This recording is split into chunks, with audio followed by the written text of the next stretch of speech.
Bienvenue à Débat de Cité MKO, espace dédié au débat, aux échanges entre citoyens sur les sujets brûlants de l'actualité de notre époque et de notre temps. Débat de Cité MKO est un lieu d'expression libre et ouvert abordant des thèmes tels que la démocratie, la gouvernance, la justice, l'économie, l'éducation, la santé et bien d'autres. Chaque débat est une plongée profonde dans des sujets d'intérêt public visant à éclairer les consciences et encourager l'engagement citoyen, personnel et volontaire. L'objectif vise à dépasser les limites politiques et partisanes en favorisant une discussion inclusive. Rejoignez-nous chaque dimanche soir de 21h à 23h GMT en direct sur Xspace, Twitter. Débat de Cité MKO, véritable contrôle et veille citoyen. Mesdames et messieurs, bonsoir et bienvenue à ce débat de Cité MKO, le énième du genre. Ce soir, nous avons choisi de parler d'un homme de culture. Ce soir, nous avons voulu en savoir sur un immense savant malien, mais surtout africain. Ce soir, nous avons voulu entendre parler de tradition, mais de tradition orale. Ce soir, nous voulons connaître la culture et une certaine culture africaine. Mesdames et messieurs, ce soir, nous avons voulu connaître qui était Amadou Hampâté-Bâ. Mais il n'y avait pas mieux que de trouver sa fille, celle qui est aujourd'hui la gardienne de tout ce vestige de tradition, de culture, de savoir et de savoir-faire emmagasiné et amassé par son père tout le long de sa vie. Une vie riche de connaissances, une vie riche de savoir et des savoirs qu'il a toujours voulu lui-même transmettre et ouvrir au monde. C'est pour cela que Amadou Hampâté-Bâ n'est pas que malien, Amadou Hampâté-Bâ n'est pas que africain, Amadou Hampâté-Bâ justement est un produit de l'universel et qui a participé tout le long à l'universalité, à la construction de cette universalité dans le monde qui lui a permis d'apporter lui aussi sa part contributive d'Africain dans ce domaine. Mesdames et messieurs, comme vous, je suis aussi fasciné par la personne et la personnalité de Amadou Hampâté-Bâ que je n'ai malheureusement pas eu l'occasion ni de connaître, ni de rencontrer, si ce n'est à l'occasion et des pérégrinations de mes lectures. Je me suis intéressé justement aux écrits de ce haut personnage. Je me suis intéressé aux prises de parole de ce haut personnage et à tous les coups, j'en ai non seulement appris, mais j'ai eu envie d'apprendre encore. Cela fait quelque temps qu'on a cherché justement à avoir dans ce space la personne qui est la mieux indiquée aujourd'hui sur cette terre pour nous raconter son père.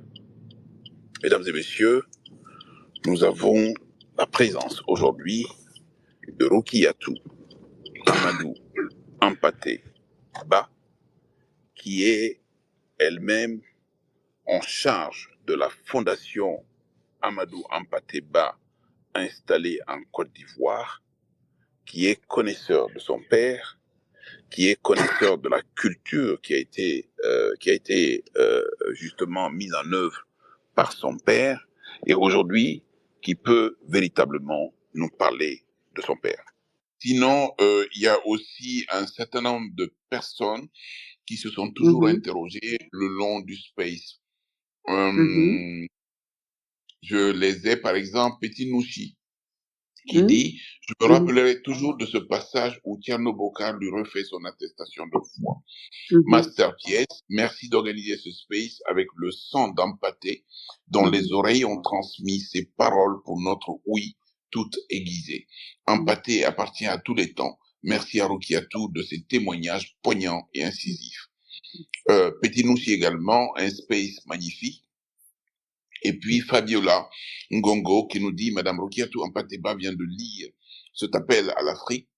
Ça parlait de la voix des femmes, les fleuves, etc., environnement. Waouh, nous sommes aujourd'hui là-dedans à pieds joints. »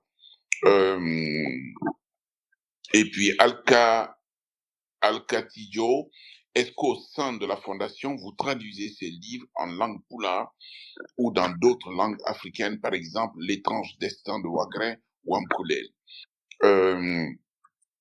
Aussi Chadé, un vrai régal. Chadé toujours, la fondation Empatheba a moins de 500 followers au moment où je laisse ce commentaire.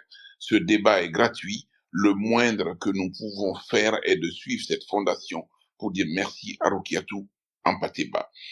Hokage Dakar, la famille de Empatheba pourrait-elle autoriser la reproduction cinématographique de l'œuvre L'étrange destin de Wagrin? Ce serait bien, en tout cas. Sans doute que cette personne est un réalisateur.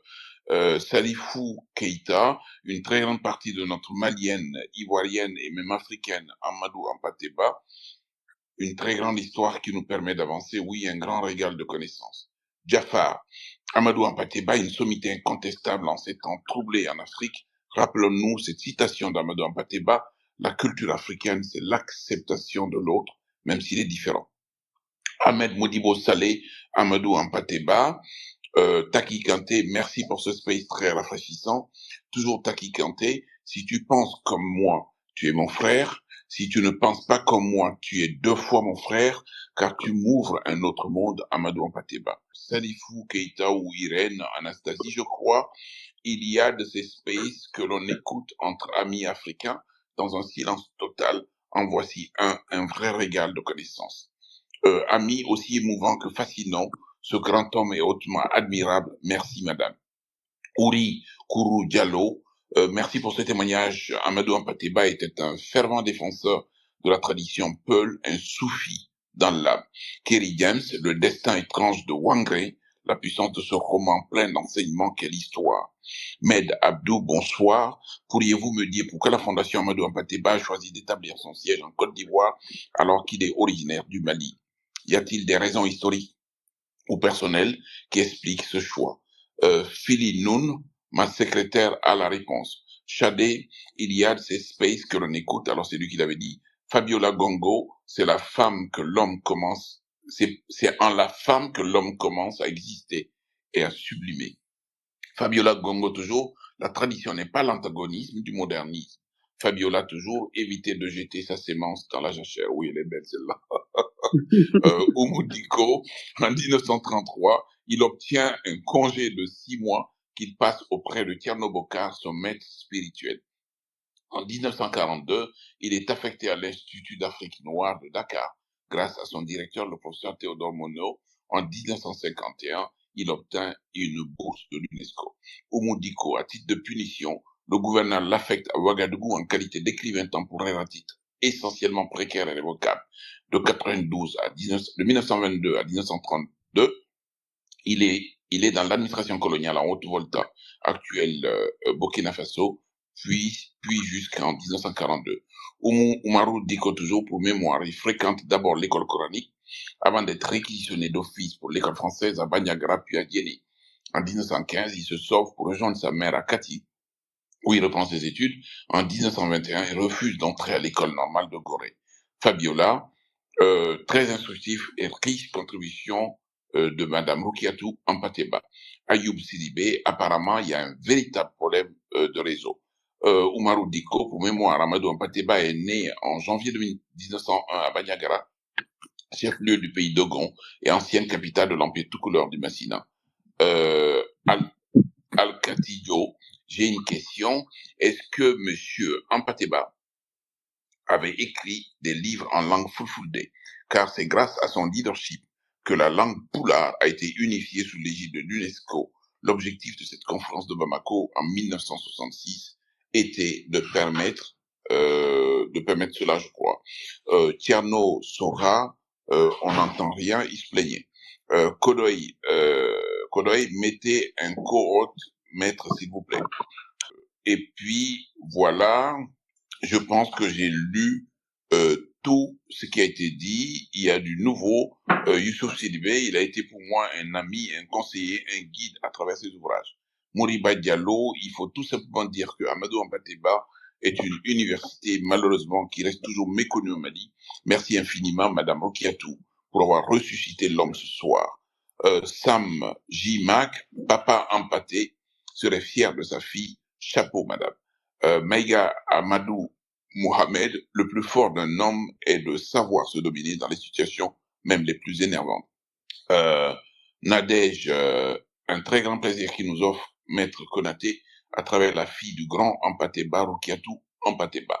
Maïga Amadou Mohamed, tel l'enseignement de mon maître spirituel, j'écoute les mots en silence, subjugué par la beauté de l'œuvre et de l'homme, je silence que le garde et j'attends. Je pense avoir tout à vous, chers amoureux de la culture, Madame Rokiatou Hampâté-Bâ, représentez monument du panafricanisme culturel. Sachez que ce sera un plus de lui tendre la main, culture, éducation, on y veillera. C'est Fabiola qui parle. Woz qui dit merci débat de cité, un vrai régal d'écouter Rokiatou Hampâté-Bâ. Et voilà, nos prières pour la paix de son âme, c'est Sénas Beikatologue, toujours Sénas Beikatologue qui précise qu'il parle bien de nos prières. Donc, il y a Madina Cham qui demande la parole et Ahmed. Madina, laissez-moi juste donner la parole à Ahmed et puis Madina Cham, vous allez reprendre la parole et puis on donnera la parole à une jeune fille qui nous assiste dans le cadre de débat des cités qui va prendre la parole tout à l'heure. C'est donc à Christelle Pauline Daubion qui en principe devrait être ma co-hôte aujourd'hui, mais qui a besoin d'apprendre encore. Et Christelle Daubion est une jeune fille de nationalité malienne et centrafricaine, habitant à Bamako, jeune juriste, qui nous a aidés véritablement aux côtés de toutes les personnes qui interviennent à Débat de Cité MKO, notamment Irène, qui est toujours présente, notamment Koku, qui est toujours présent, et nous venons de recruter Christelle Daubion, qui a aidé donc à travailler ce space, et je voulais juste lui demander de remonter. Je lui ai adressé donc une invitation qu'elle remonte pour qu'on puisse non seulement reconnaître son mérite d'une part, mais également la saluer, également lui donner la parole. Alors, Christelle, appuyez sur votre micro pour monter, sinon je vous adresse une invitation justement pour parler. Christelle, tu as la parole. Merci beaucoup, maître. Bonsoir à toutes et à tous. C'est un privilège pour moi de participer à ce space-là. Tout d'abord, je tiens à dire sincèrement merci à Rukiatou Hampâté-Bâ pour sa présence et aussi son témoignage si précieux. Donc, nous voulons vraiment vous dire merci d'avoir vraiment accepté de partager avec nous ce soir l'univers de votre père lors de ce space qui était vraiment très convivial.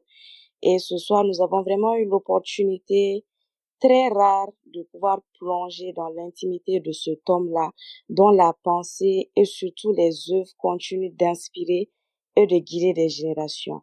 Rokiatou, vous avez vraiment su en si peu de temps nous offrir une vision qui est très enrichissante de la vie de votre papa. Et le temps qui nous a été disposé était peut-être court et il est évident qu'il reste encore tant à découvrir sur ce tome exceptionnel. Néanmoins, votre intervention quand même a été très enrichissante et cela nous a aussi permis de pouvoir saisir l'essentiel et aussi même comprendre qui était votre père. On a découvert sa personnalité. On a compris lors de votre passage que votre père était un homme qui avait le sens de l'humour, mais aussi qu'il avait une sagesse qui était vraiment profonde. Vous avez dit beaucoup de choses qui nous ont captivés et nous n'avons même pas vu l'heure passer. et nous savons qu'il y a encore beaucoup de choses à apprendre sur lui. En tout cas, merci beaucoup pour votre disponibilité. Et vous avez également dit quelque chose qui m'a particulièrement touchée, qui a attiré mon attention. Vous avez parlé de la parole qui a horreur de trois choses, dont l'une d'elles, c'est de ne pas dire, c'est de dire une chose, ne pas dire une chose au temps opportun. En tout cas, moi, personnellement, ça m'a fait réfléchir pendant un petit bout de temps et ça m'a fait comprendre en fait que c'est vraiment important de pouvoir saisir le bon moment pour exprimer des vérités profondes. Donc, chaque vérité a un moment pour qu'elle soit dite. Et moi, ça m'a vraiment attiré l'attention pendant quelques instants.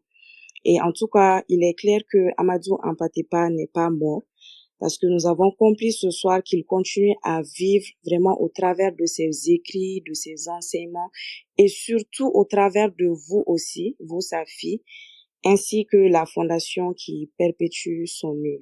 Donc, nous avons également vu que la fondation joue un rôle vraiment crucial dans la diffusion et nous vous remercions pour le travail que vous faites.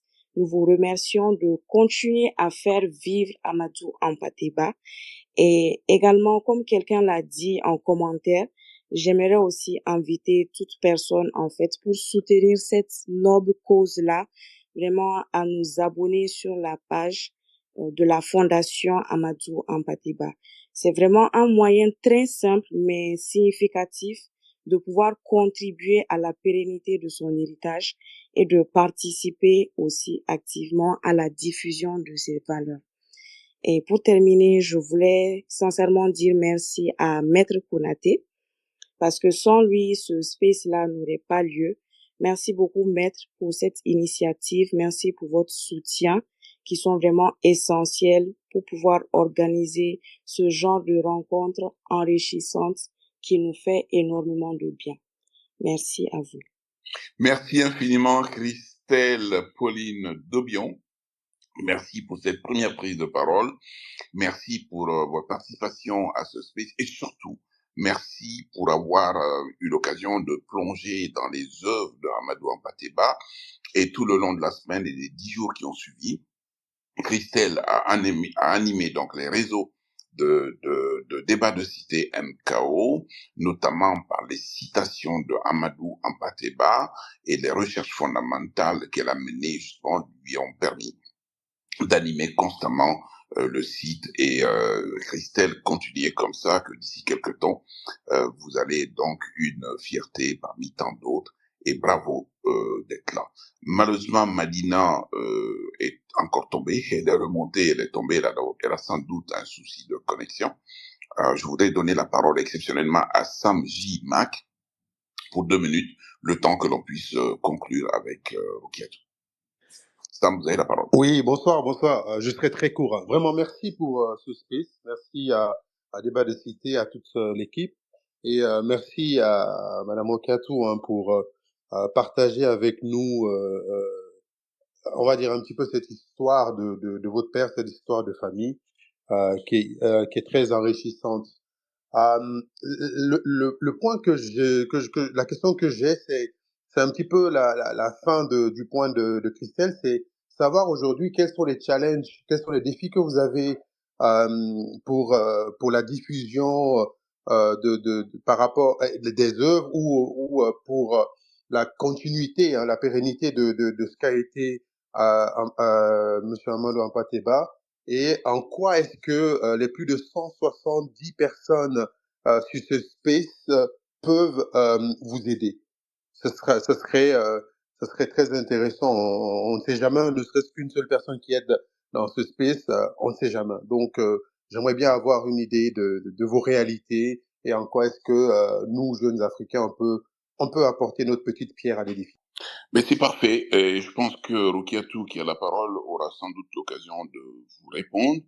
Mais il faut aussi que l'on soit conscient justement des initiatives que l'on peut prendre, qui peuvent être donc des initiatives personnelles. Rukiatou, je vous laisse la parole et après j'aurai l'occasion de conclure. Un grand merci. Je pense que Hampâté-Bâ était avec nous ce soir, comme il le disait dans la tradition africaine.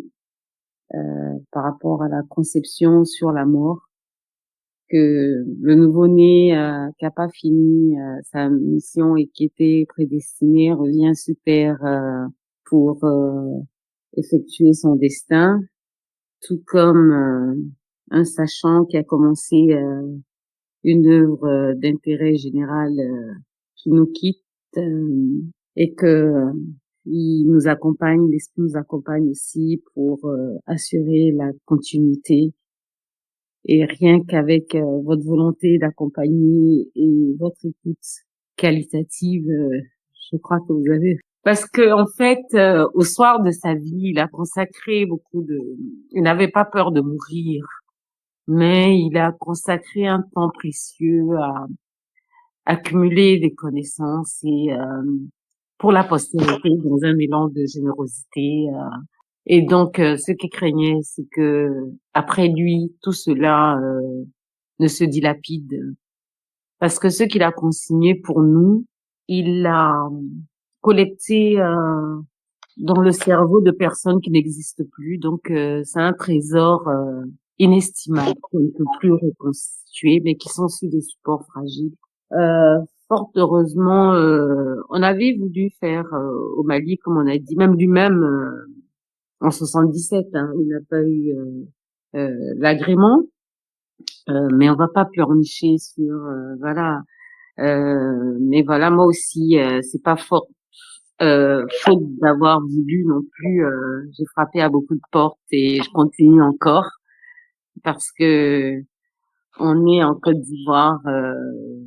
Depuis que j'ai 2 ans, je suis très reconnaissante à la Côte d'Ivoire qui nous a accueillis. Et quand on est dans une terre, mon instruction et tout, c'est la Côte d'Ivoire. Et le président Houphouët m'a soutenu aussi pour mes études. Mais je suis très fière d'être malienne aussi.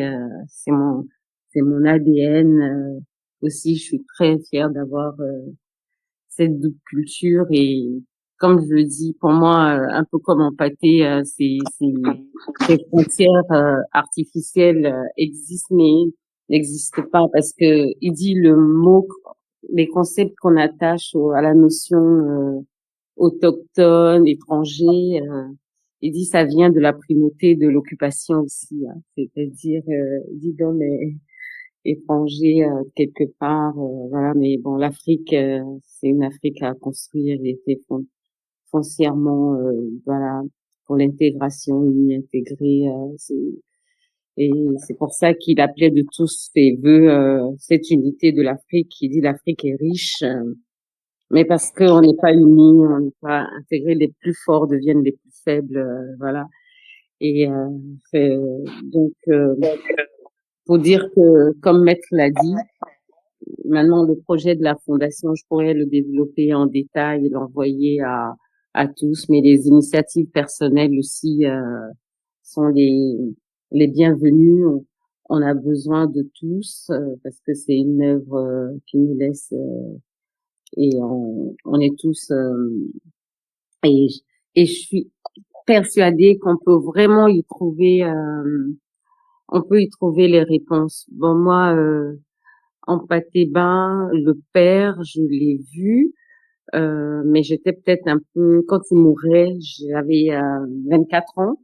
Mais c'est vrai que on avait une relation fusionnelle, il était très aimant et je l'admirais, mais sans vraiment savoir sa dimension. Ce qui me fascinait, bon, tout le monde dépendait de lui et puis mais c'est grâce à un ami que j'ai vraiment découvert en Pathé les combats qu'il a menés pour l'Afrique et puis voilà, en le lisant, en le découvrant, je découvrais ma propre identité. Donc avec empathie, c'est pas la fille de, non, c'est pas ça.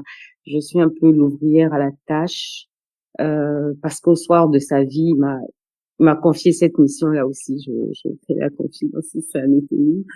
Ben voilà, il m'a demandé, il dit qu'il compte sur moi pour la suite. Madame Hélène Ekman s'occupait du dossier elle aussi avant de mourir. Elle a laissé le message de me dire de continuer. Donc on essaie autant qu'on peut, parce qu'il disait que le problème d'une famille ou d'un pays n'est pas un problème de monnaie, mais c'est quand on met les appétits avant les aptitudes. Donc, quand on commence, on se bat.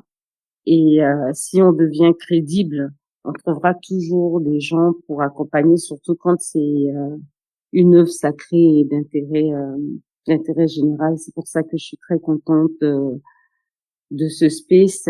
Vous pensez que je vous ai donné, mais moi, j'ai beaucoup appris de vous et ça me réconforte et je sais que on n'est plus seul et c'est ce que lui, il a souhaité.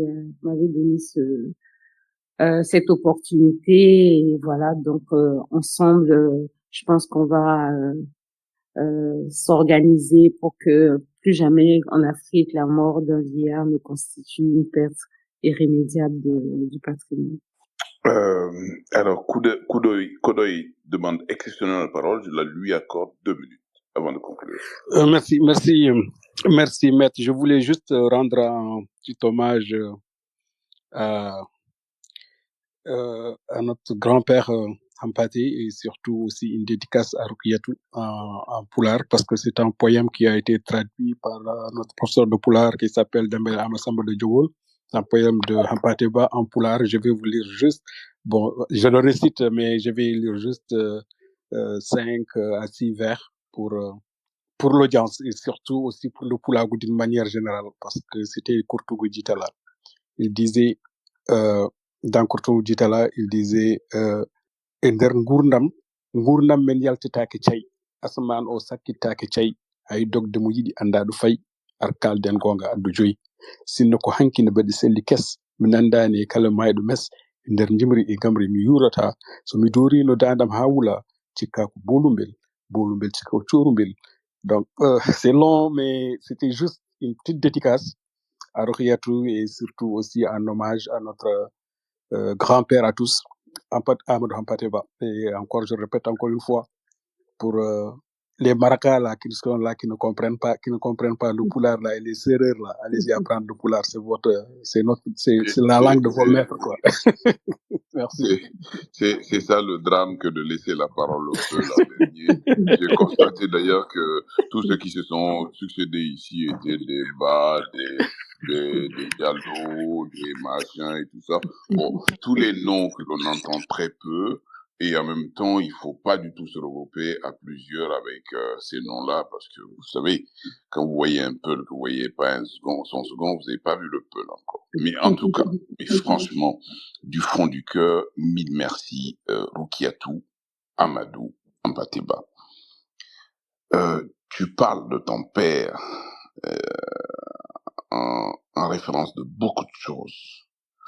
Et ton père, moi je l'ai pas connu, pour moi c'est l'esprit, c'est la matrice, c'est le socle, c'est le foyer. Mais quand on t'entend, Ruki, on sent véritablement que tu es la mémoire. Et le pire, c'est que l'esprit génère, la mémoire recueille et transmet. Depuis ces nombres d'années que je te provoque sur ton père sous tous les angles, que je t'entends parler de ton père, y compris des anecdotes, mais qui donnent aujourd'hui le véritable éclat de la personnalité de Amadou Hampateba. D'abord, à travers ce que tu en dis, on sent le rire. Quand je parle de rire, je parle de quelqu'un qui est jovial.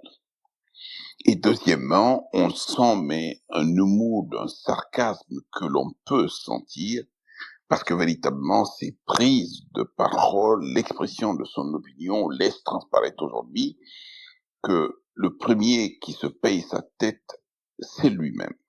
Et le troisième, c'est que quand on l'entend, quand on le lit, on est incapable de le situer dans le temps. Et c'est pour ça que quand il dit lui-même que il est le fils aîné du siècle, il n'est pas seulement le fils aîné du siècle, avec lui est né l'esprit du siècle. Parce que le combat de la fin de l'esclavage, de la traite et la perspective de la colonisation qui se dessinait avait besoin aujourd'hui que des opinions soient exprimées pour dire que le noir n'était pas que noir, il était d'abord un humain.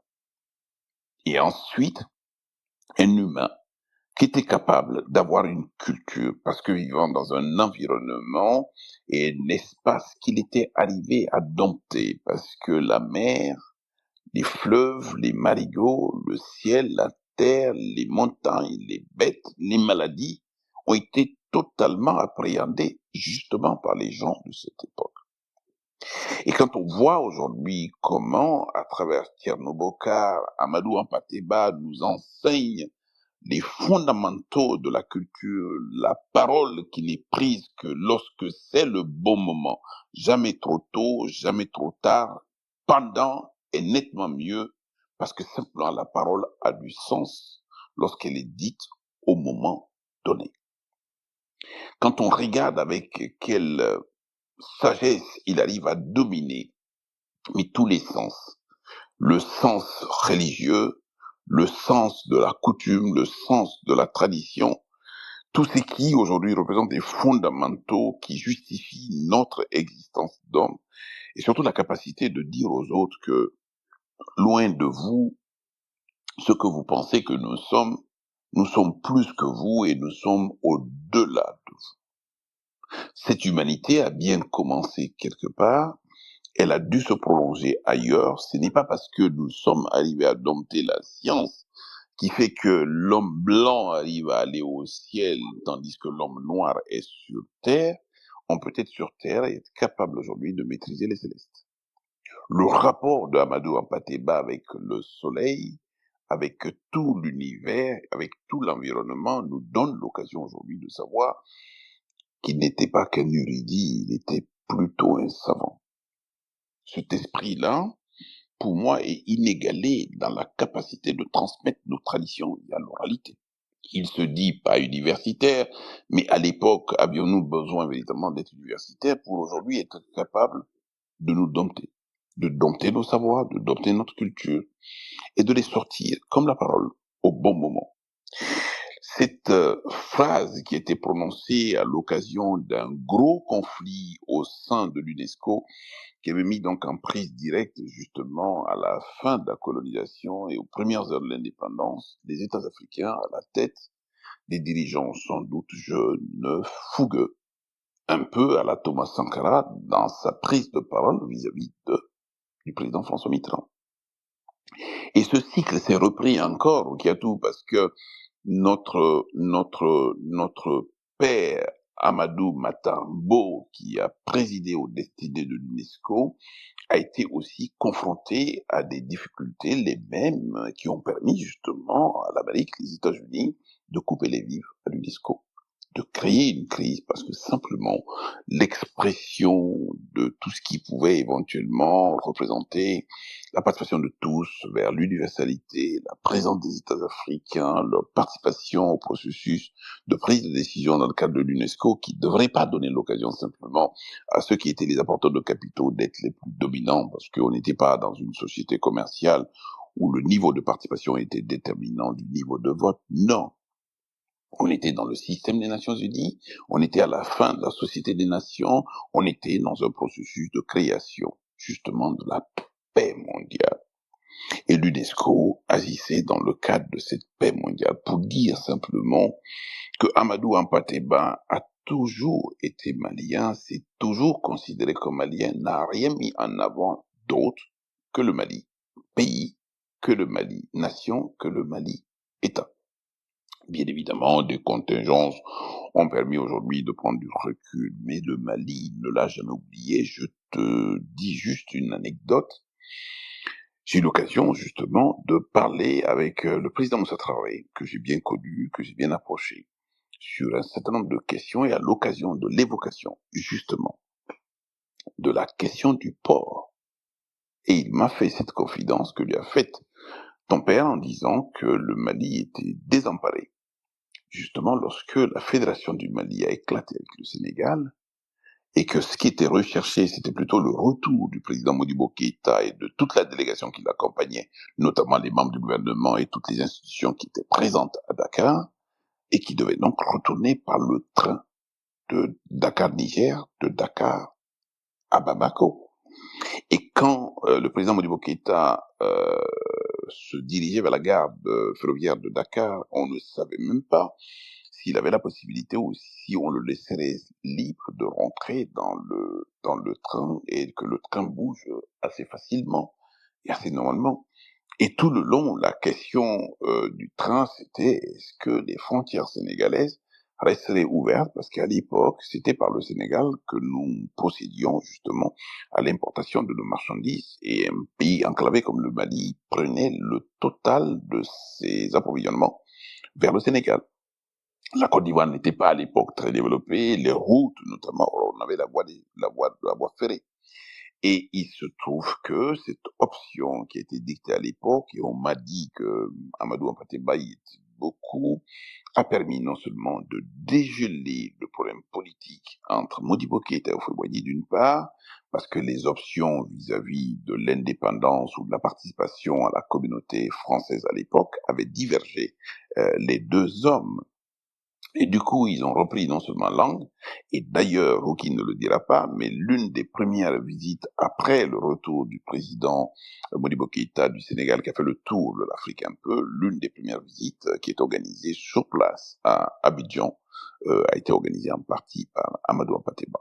Donc, Amadou Hampâté-Bâ, le médiateur, Amadou Hampâté-Bâ, le chantre de la paix, Amadou Hampâté-Bâ, l'auteur de littérature abondant, Amadou Hampâté-Bâ, le philosophe, le sociologue, l'ethnologue. C'est quand même une fierté que d'avoir une immensité comme celle-ci, non pas pour le Mali seulement, mais aussi pour l'Afrique. C'est pour dire simplement un grand merci à Rukiatou Amadou Hampâté-Bâ que d'avoir été là ce soir. Et c'est tellement plaisant non seulement d'entendre parler de Amadou Hampâté-Bâ, mais d'entendre parler de la voix de sa fille, et de quelle voix, qui nous donne l'occasion de tendre les oreilles, d'écouter, d'écouter, d'écouter. Ok, on aura dépassé de 40 minutes ce space. Je peux te dire qu'en constant, on est plusieurs centaines de personnes à écouter ce space. On est plusieurs centaines de personnes à suivre au loin ce space. Et on a été près de plus de 170 en pointe à t'écouter, à t'entendre et surtout à être admiratif de ce que tu dis. Mille merci à vous tous d'avoir été là. Un grand merci à Christelle Pauline Dobion. Premier contact, première organisation, première réussite, on dira. Et mille merci à toutes ces personnes qui ont pris la parole ici. Un grand, grand, grand merci à Ruki Amadou Hampâté-Bâ. Est-ce que tu as besoin de dire un mot de plus pour dire au revoir à tout le monde? Hampâté-Bâ nous disait que quelle que soit la gratitude que vous inspire un acte de bienveillance, il n'y a qu'un petit mot. Merci. Merci à ceux qui ont aidé à la création de la fondation. Merci à ceux qui nous soutiennent. Merci à ceux qui viendront pour que vive la mémoire. La bataille pour la mémoire est un combat pour sauver notre humanité. Je vous remercie tous. Merci infiniment. Donc, Sam et toutes les personnes qui souhaiteraient donc prolonger le contact avec Ruki, n'hésitez pas à prendre contact avec moi pour que l'on puisse éventuellement envisager de lancer une initiative pour la Fondation Amadou Hampâté-Bâ. On pourrait en parler, et merci à toutes les personnes qui ont des idées là-dessus, de se mettre en rapport avec moi pour que l'on puisse discuter et avancer. Grand, grand merci, et dimanche prochain, on aura l'occasion justement de recevoir une autre dame, cette fois-ci, qui s'appelle donc Leslie Varenne, qui a écrit un merveilleux ouvrage et avec laquelle nous allons donc nous interroger et nous allons donc réfléchir justement sur le rapport de la France en Afrique. Que reste-t-il après Emmanuel? Merci beaucoup à vous tous et merci infiniment à vous tous et bonne soirée. Nous espérons que cet épisode vous a plu. Si c'est le cas, nous vous invitons à vous abonner à notre podcast et à nous suivre sur Twitter et nos réseaux en général, ainsi que sur d'autres plateformes pour rester informés des prochains débats en live et des épisodes à venir. N'hésitez pas à partager votre avis sur l'épisode. Nous sommes toujours reconnaissants lorsque vous vous exprimez.